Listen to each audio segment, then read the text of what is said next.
بسم الله الرحمن الرحيم. الحمد لله والصلاة والسلام على رسول الله وعلى آله وصحبه من والاه. چون الله متعال كمي فرمايد: أعوذ بالله من الشيطان الرجيم، بسم الله الرحمن الرحيم، لقد بعثنا في كل أمة رسولا أن يعبدوا الله واجتنبوا الطاغوت.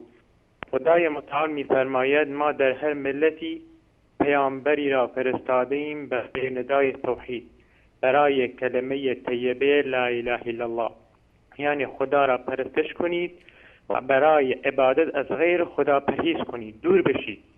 یعنی قسم به غیر خدا، شرک از چه بارگاه باشه، چه امامزاده باشه، چه شخص پرستی باشه، چه قبر پرستی باشه، چه شخص رسول خدا صلی الله علیه و سلم باشه، غیر خدا، چه اولیا باشه، چه انبیا باشه، فقط مدد، نظر، قربانی کردن، فریاد رسیدن در سخت‌ترین شرایط، فریاد فقط یا الله، نظر، قربانی، مدد گرفتن، کمک گرفتن، توسل، دعا کردن فقط درگاه الله متعال باشه و هر مخالفین باشه انسان مسلمان از دار اسلام خارج می شود و مشرک می شود.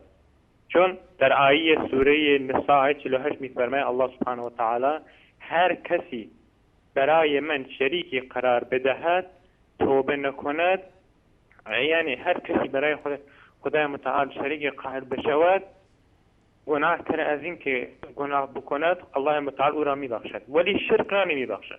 سبحان الله.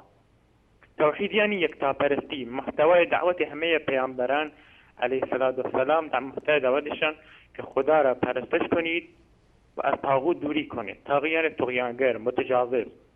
طاغوت همه هر کس برای غیر خدا عبادت کند طاغوت است.